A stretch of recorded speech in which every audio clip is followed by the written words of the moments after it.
found this is the first time we do this every single day from 4 to 7 o'clock. And on Tuesdays in particular, it's a very special day around here because for a little segment we call Not My Beat, I used to be a beat reporter who covered the team, and now nothing's my beat. I talk about whatever I want. It's the beauty of it. We bring in someone with some elevated expertise at 5 o'clock, and on Tuesdays, that person is our friend Mitch Tischler. Today's top story, from the perspective of someone who's there. You are looking live. This just in. Not My Beat. Of course, Mitch is a longtime producer extraordinaire for Monumental Sports, previously NBC Sports Washington, and the co-host of the Beltway Football Podcast with J.P. Finley. Mitchell, how are you, sir? I'm doing well. I appreciate the rundown of the long resume. We just got to let the people know that we got some serious expertise around here, at least on the phone. And then there's also me. Get out of here. All right. That would be for a very awkward show. That's actually me getting out of here is Anthony's nightmare. Some producers, Mitch, they want to actually host the show. Anthony, would you ever want to actually host the show? For about 5 minutes. Okay, that's all. Thank you. You just got your 5 seconds. That's good enough for Anthony for right now. Mitch, we thought that this would be a light content day. We'd have to really dig deep because that Carolina game was only so interesting. And then the Commanders cut Jamin Davis. What's your reaction to that news, and how much of it is about the former administration and how much of it is about the current one? I mean, I want to keep it about the current one because I think we've kicked a dead horse of how bad the previous regime was at drafting and pretty much everything that they did here in the 4 years. I appreciate that this regime tried to take on a project like Jamin Davis and tried to, reinvent him and give him an opportunity to, reinvent his career and create a cutout for where he could possibly help this team. Unfortunately, it just didn't work out that way. And, I think you got to give them credit for, trying to think outside the box and trying to find something to do with a player who doesn't really, doesn't really fit a particular mold. And it's unfortunate for Jamin that that didn't work out. But, they gave him an opportunity. And what I do like about this regime is that when they find a player who can't help them or it's time to move on from them, there is no, dragging their feet. There is no kind of play in the game of, he's a former first-round pick. We should keep him, blah, blah, blah. They decide he can't help. Time to move on. Bring someone in who can and keep this thing moving. Yeah, I think that's actually a really important point to underscore here, which is I want to talk about Jamin specifically, and it's on some level give him flowers, which I know feels very weird on the day he's released, but I'll get there in a second. I think with what I appreciate about this organization is Jamin was their best option until now. Like they've got to make roster moves because there's only 53 spots, and they decided that, hey, the work we've done with Jamin is worth it. He's gotten to a place that this is the best guy we've got, and we're going to keep him until we have a better option. And then they do, and it's not this game of, oh, he's a first rounder, he's this, he's that. It's who's going to be the best guy for us? Does he fit what we want to be?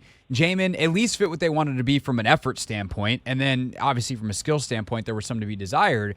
But I do think this is purely like a football, what's best for us right now decision, and there's literally no other considerations, especially for a guy. We got this question in the YouTube chat. Here's the answer. There's no financial implications here. They were going to have to pay Jamin's cap number regardless the rest of the season, whether he's on the team or not. So essentially, he is cut for free. It's just the money that was salary now becomes dead money, and it counts the exact same amount on the cap. It just moves columns. So to me, this is purely a football decision and one made in a dynamic way, not in anything that's narrative-driven, Mitch. Yeah, exactly. And the fact that it's a football decision is what's important here because it isn't, it isn't a public perception decision. It isn't let's stick it to this guy type of decision. These are guys that come in here and they're making their calls the best they can with what they can do. And you look at how beat up the defensive line was last week, and you have the Dorrance Armstrong injuries, obviously, the John Allen one and Javonte Jean-Baptiste as well. You had a bunch of injuries, and you still had a guy who was only able to find the field for 16 snaps against a Carolina team in a 40-7 blowout. I mean, I don't know what more indication you need that this guy isn't important to what this coaching staff and what this team wants to get to than the fact that in a 40-7 blowout, this guy still only saw the field 16 times. It had run its course, and I'm happy that this storyline, this conversation, isn't something that has to hang over this team for the rest of the season.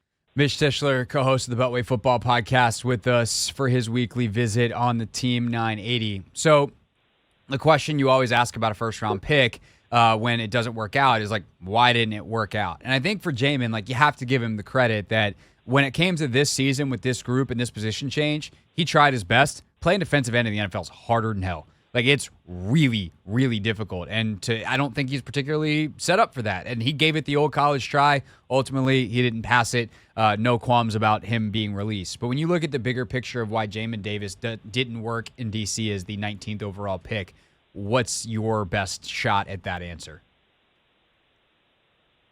I think that he wasn't quite the player that Ron Rivera and company had hoped that he was. You know, you look at this roster and it's riddled with guys with high relative athletic scores, and Jamin Davis is one of those guys. But you also have players like Chase Young who have super high RAS scores as well, are super athletic, and for whatever reason it just doesn't translate to the football field, whether it's instincts, whether it's coaching, whether it's positioning, whatever it may be. You have a player who has all of the physical tools but wasn't able to find a way to make big plays on Sundays. And, you know, aside from this season where he never really had a lot of opportunity, he had 3 years there where he was playing a lot of football. And certainly he found his way from time to time into big plays, but far too often he was out of position. Far too often he was part of the reason that the defense gave up big plays, both in the run game and the pass game. I mean, you know, you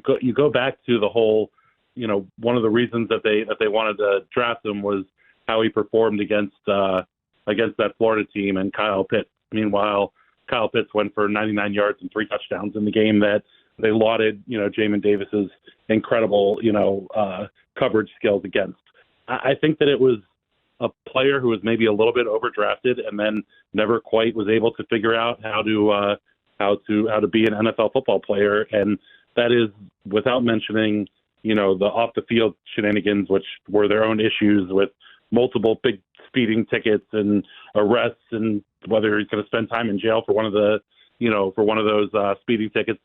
He's a guy who, you know, never really found his place here in Washington, both on the field and off, and ultimately he's moving on somewhere else. Yeah, and then again, could be in the locker room tomorrow. It wouldn't surprise me if they bring him back on the practice squad, unless they feel like they can go another direction and find someone else on the edge. But they also might be like, yeah, it's not really worth it. So we'll see. Hey, this is DA, and you're listening to The Hoffman Show on the Team 980 and the Odyssey app.